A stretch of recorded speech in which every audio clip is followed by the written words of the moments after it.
वसंत पंचमी सही स्वरूप में माघ मास की शुक्ल पक्षीय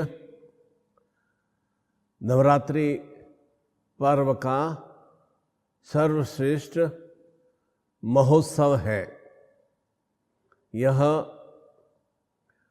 माघ नवरात्रि सही अर्थों में ज्ञान, बुद्धि, वाक शक्ति, आनंद, प्रेम, उल्लास, कामदेव, अनंग, रति के शक्ति पर्व है। और इसमें सबसे प्रमुख वसंत पंचमी का महापर्व है। इसी वसंत पंचमी पर्व को भगवान श्री कृष्ण व राधा के प्रेम स्वरूप में भी संपन्न किया जाता है। सृष्टि में प्रेम का उत्थान देखना हो, सर्वश्रेष्ठता देखनी हो तो राधा और कृष्ण का प्रेम, माता गौरी और शिव का प्रेम, और सामान्य स्वरूप में भौतिक जगत में लैला मजनू का प्रेम और मीरा और कृष्ण का प्रेम बहुत ही सर्वश्रेष्ठमय स्थितियों से युक्त रहा है। और कामदेव और रति की पूजा भी वसंत पंचमी महापर्व पर संपन्न की जाती है। और कामदेव का वाहन तोता भी है, और कहीं कहीं शास्त्रों में हाथी को भी कामदेव का वाहन कहा गया है, जो कि पूर्ण रूपेण मस्त भाव से, आनंद भाव से क्रियाशील रहता है। और हंस वाहिनी स्वरूप में होने के फलस्वरूप कामदेव मनुष्यों के भीतर में प्रेम, आनंद, उल्लास, काम शक्ति, कर्म करने की भावना की शक्ति का उदय करते हैं। वहीं रति श्रृंगार करने की इच्छा को बढ़ाती है। कामदेव ऋतुराज वसंत के मित्र हैं। कामदेव विष्णु लक्ष्मी के पुत्र हैं, और साथ ही रति उनकी भार्या है।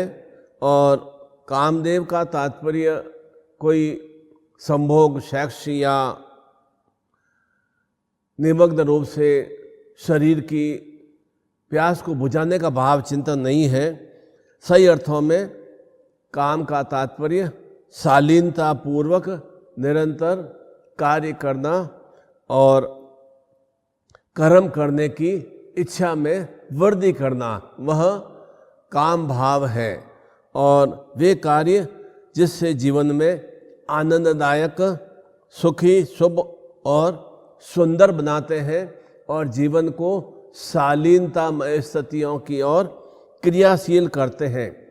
इसके भाव चिंतन से धर्म, अर्थ, काम की वृद्धि होती है।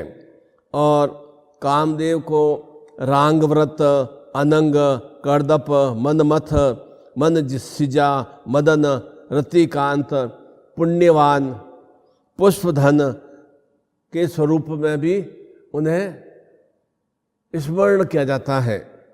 और कामदेव की पूजा वास्तव में जो हृदय को खुशी दे, वही प्रेम का भाव है, रति का भाव है। और इसी कामदेव अनंग रति की पूजा से ही जीवन में बलिष्ठता आती है। किसी को भी हम प्रसन्न मुद्रा में देखते हैं तो निश्चित रूप से हमारे भीतर में भी सामने देखते हुए प्रसन्नता का भाव का विस्तार होता है। और यदि इसके विपरीत किसी रुग्ण शरीर को, जर्जर शरीर को और बहुत ही अधिक नपुंसक रूप में या क्रियाहीन स्वरूप में वृद्ध व्यक्ति को या स्त्री को देखते हैं तो भीतर में कोई उत्साह या कोई चेतना की वृद्धि नहीं होती है। एक तरह से बहुत ही दीनता और दया का भाव आता है। कि कितना रुग्ण अवस्था में है, कितना मलिन अवस्था में है, और उससे भीतर में भी वह एक विषम भाव की वर्दी होती है। ठीक उसी तरह से किसी बलिष्ठ पुरुष को या सुंदर स्त्री को, सौम्य स्त्री को, सौष्ठी स्त्री को, लड़की को देखते हैं तो भीतर में उल्लास, आनंद, प्रेम का भाव का विस्तार होता है। सही रूप में कामदेव का निवास यौवन रूपी सुंदर स्त्री में, फूलों में, गीत में, पराग में, फूलों के रस में, पक्षियों की मीठी आवाज़ में, सुंदर बाग बगीचों में, और वसंत ऋतु में चंदन की सुगंध में, और छुपे हुए अंग, और सुहानी मंद हवा, वर्षा की फुहार, आकर्षण वस्त्र, सुंदर आभूषण, और बलिष्ठ और कामदेव शक्तियुक्त युवक में हमें वे कामदेव निवास करते हैं। इन सभी स्थितियों को हम देखते हैं तो भीतर में उत्साह और उमंग की वृद्धि होती है, और इसी के फलस्वरूप निरंतर निरंतर हम कर्म शक्ति की ओर क्रियाशील होते हैं। रुग्ण जर्जर शरीर, बहुत ही वृद्ध कृशकाय सा शरीर, अपाहिज सा शरीर किसी भी कार्य को सही रूप से नियोजित नहीं कर पाता है। कामदेव प्रेम, आकर्षण, काम भावना, प्रबलतम लगाव के देवता हैं, और काम सिर्फ सृष्टि के निर्माण के साथ साथ कर्म और पूर्णता भाव की चेतना देते हैं, जो निरंतर निरंतर साथ साथ में जीव जंतुओं में, पक्षियों में भी काम भावना की वृद्धि करते हैं कामदेव, और साथ में जिससे कि सृष्टि में निरंतर निरंतर वृद्धि होती रहे, और उनके भी हृदय में यौन भावनाओं को जागृत करने का वे विशेष चिंतन प्रदान करते हैं। इसीलिए वसंत पंचमी दिवस पर रति कामदेव की अवश्य ही पूजा करना चाहिए, जिससे कि परिवार में, पति पत्नी में, स्त्री पुरुष में आकर्षण, सम्मोहन, प्रेम, सौहार्द का विस्तार हो। और हमारे तो धार्मिक ग्रंथों में भी जो भी आद्याशक्ति पार्वती जब यज्ञ में आहूत हुई थी और उसके वह मृत शरीर को, देह को भगवान शिव ने पूरी सृष्टि में भ्रमण किया था, और जहाँ जहाँ भी उसके माता शक्ति के अंग गिरे वे सभी पूजनीय बन गए, अर्थात शक्ति में ही वे सभी अंग पूज्य स्वरूप में हम निरंतर निरंतर उनकी अभ्यर्थ आराधना करते हैं। तात्पर्य यही कि जो भी देह के भीतर में अंग हैं उनमें निरंतर निरंतर एक चैतन्यता की वृद्धि हो, उसमें निरंतर क्रियाशीलता की वृद्धि हो। उसी भाव चिंतन से इस वसंत पंचमी पर्व पर कामदेव अनंग शक्ति की अभ्यर्थ आराधना अवश्य संपन्न करना चाहिए। आप इस वसंत पंचमी महापर्व पर प्रातः बेला में पूरे दिवस पर वसंत पंचमी, अक्षय तृतीया और विजयदशमी महापर्व अबूझ मुहूर्त के स्वरूप में नियोजित होते हैं।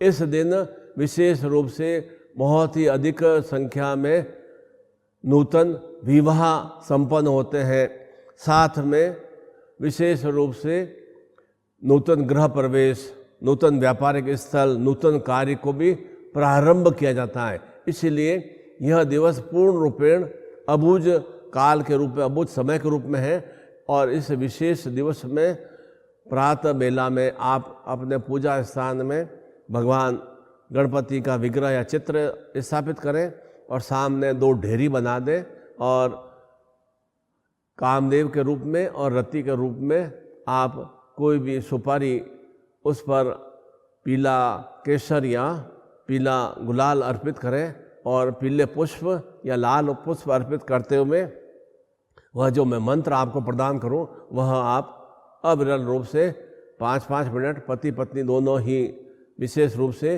अथवा पत्नी के नाम से, पति के नाम से भी आप वह विशेष रूप से मंत्र उच्चारण करते हैं, तो निश्चिंत रूप से एक दूसरे के प्रति आकर्षण का भाव चिंतन, सम्मोहन का भाव चिंतन, प्रेम सौहार्द का भाव चिंतन का विस्तार होता है। और कहा जाता है कि प्रेम से ही पूरे सृष्टि में विजय की प्राप्ति की जा सकती है। केवल और केवल युद्ध से तो निश्चिंत रूप से वह तो कब्जा ही किया जा सकता है। प्रेम से ही हम किसी को जीत सकते हैं। इसलिए इस प्रेम भाव को और अधिक परिवार में वृद्धि होने से जो भी जीवन में शुष्कता है, जो भी जीवन में एक अलगाव वाली स्थितियाँ हैं, वे सब समाप्त होती हैं। अधिकांश रूप में अभी वर्तमान में पिछले 20-30 वर्षों से मैं देखता आया हूँ कि कई स्त्रियों में, लड़कियों में 35-40 वर्ष की अवस्था में ही वह मोनोपॉलेज की स्थिति आ जाती है, अर्थात वह विशेष रूप से जो मासिक रक्तस्राव होना चाहिए या जो मासिक धर्म होना चाहिए वह बंद हो जाता है। तो निश्चित रूप से उसके शरीर के भीतर में शुष्कता की वृद्धि हो जाती है। ठीक उसी तरह से 35-40 वर्ष के युवकों में भी वह किसी भी तरह का कार्य करने की इच्छा भावना ही नहीं होती है। शरीर एकदम बिल्कुल रुग्ण अवस्था में, जर्जर अवस्था में और अनेक रोगों से ग्रस्त हो जाता है। तो यह क्रियाएं किस तरह से हो रही हैं? क्योंकि उनके भीतर में वह एक चैतन्यता का भाव चिंतन नहीं है। इसी कारण से स्त्री पुरुषों में बहुत ही छोटी अवस्था में ही यह मोनोपॉलेज की या यह शुष्कता की या जो भी एक रस आनंद वीर्य ओज की वृद्धि होना चाहिए वह शुष्क रूप में वह क्रियाशील हो जाता है और धीरे धीरे वह जर्जर अवस्था की ओर वे गतिशील हो जाते हैं।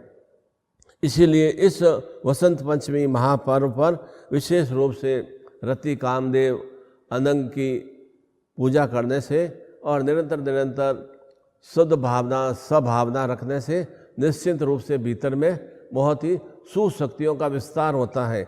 और जिसके भीतर में रस आनंद प्रेम उत्साह का भाव चिंतन नहीं है तो वह कोई भी कार्य को सही ढंग से संपन्न नहीं कर पाता है। उसके भीतर में निरंतर एक क्या करना है, एक बिल्कुल मुर्दानगी वाला भाव, बिल्कुल निश्चेतता वाला भाव ही व्याप्त होता रहता है और धीरे धीरे वह वृद्धावस्था की ओर, जर्जर अवस्था की ओर क्रियाशील हो जाता है। इसीलिए इस पर्व को रंगोत्सव पर्व के रूप में भी संपन्न किया जाता है। इस पर्व से होली का पर्व भी प्रारंभ होते हैं। इसी पर्व दिवस पर भगवान शिव ने और माता पार्वती का तिलकाभिषेक अर्थात एंगेजमेंट की वह स्थिति प्राप्त को हुए थे। इस दिन से उन्होंने वैवाहिक परिणय पर्व प्रारंभ किए और वे महाशिवरात्रि पर्व पर उन्होंने माता पार्वती ने और शिव ने विवाह संपन्न किया। और साथ में स्त्रियों को भी वसंत पंचमी की पर कामदेव की अवश्य ही पूजा करना चाहिए, जिससे कि उनका पति के प्रति और भी अधिक आकर्षण और सम्मोहन का भाव का विस्तार हो सके और साथ ही साथ में स्वयं में भी सौंदर्य की वृद्धि हो सके। भले ही शरीर 60 वर्ष का हो या 70 वर्ष का हो, कई हमारे तो राजस्थान में भी ऐसी स्त्रियां भी देखी जो 70 वर्ष की अवस्था में भी उनके संतान की प्राप्ति हुई है। तो अर्थात उनके भीतर में भले ही वे चेहरे से उनके रुग्णता है या जर्जर अवस्था है, परंतु यौवन अवस्था उनके भीतर में गर्भाशय पूरा सक्रिय और क्रियाशील है। तो ये स्थितियाँ कहाँ से आती है? निश्चित रूप से देवी कृपा से और गुरु कृपा से ही प्राप्त होती हैं। कई अभी भी मैंने थोड़े दिन पहले ही पढ़ा कि 111 वर्ष की स्त्री और 113 वर्ष के पुरुष ने वह बराबर इस कोरोना महामारी की वैक्सीन लगाई और बराबर स्वस्थ हैं और निरंतर वे बराबर अपना स्वयं का कार्य बराबर कर रहे हैं। कैसे यह एक किस तरह से उनके भीतर में वह एक आत्मशक्ति है, कामदेव की शक्ति है, अर्थात निरंतर क्रियाशील रहने की शक्ति है। इतनी बहुत अधिक अवस्था होने के बाद भी वे बराबर सक्रिय हैं। तो निश्चित रूप से उनके ऊपर सद्गुरु कृपा या देव कृपा अवश्य ही रही है और बराबर वे अपना जीवन का संतुलित रूप से क्रियाशील रखते हैं। ईश्वर में आस्था और विश्वास के भाव चिंतन से ही वे इन सुस्थितियों की ओर क्रियाशील होते हैं। इसलिए कामदेव निरंतर आँखों में और मधुर वाणी में, फूलों में, यौवन में और शरीर के छुपे हुए अंगों में वे निवास करते हैं। वे आकर्षण के भाव चिंतन अर्थात काम में शालीनता आवश्यक है। और कामदेव के 5 बाण हैं मारण, स्तंभन, जृंभण, शोषण, उन्मान, जिसके माध्यम से वे निरंतर जीवन में शालीनता का भाव, चिंतन का विस्तार हो। और कामदेव अनंग रति के माध्यम से ही सृष्टि में वृद्धि होती है। इसीलिए निरंतर यौवनमान बने रहने के लिए इस पर्व को पूर्ण आनंद भाव से संपन्न करने पर निश्चिंत रूप से जीवन में सुचेतना की वृद्धि होती है। जैसा मैंने बताया कि आप अपने पूजा स्थान में गणपति चित्र स्थापित करें या विग्रह स्थापित करें थाली में, और सामने 2 ढेरी पीले चावल की 2 ढेरी बना दें और उसके ऊपर सुपारी के रूप में, प्रतीक स्वरूप में रति और कामदेव का एक सुपारी दोनों ढेरी पर रख दें और पीले चावल से और पुष्प से यह मंत्र मैं जो आपको बता रहा हूँ, ओम कामदेवाय विद्महे रति प्रियाय धीमहि तन्नो अनंग रसिश्वराय नमः। ओम कामदेवाय विद्महे रति प्रियाय धीमहि तन्नो अनंग रसिश्वराय नमः। ओम कामदेवाय विद्महे रति प्रियाय धीमहि तन्नो अनंग रसिश्वराय नमः।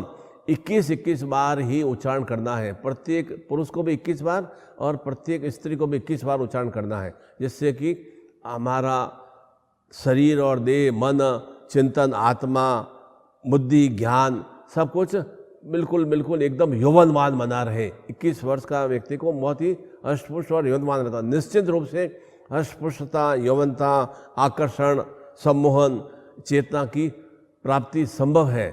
और यह क्रिया हम इस वसंत पंचमी पर्व पर हम संपन्न करेंगे तो निश्चित रूप से जो एक प्रकृति में भी जितना एक सुश्रेष्ठमय वसंतोमय सत्य होती है, वह हमारे रोम रोम में भी वसंतोमय सत्यों का विस्तार हो सकेगा।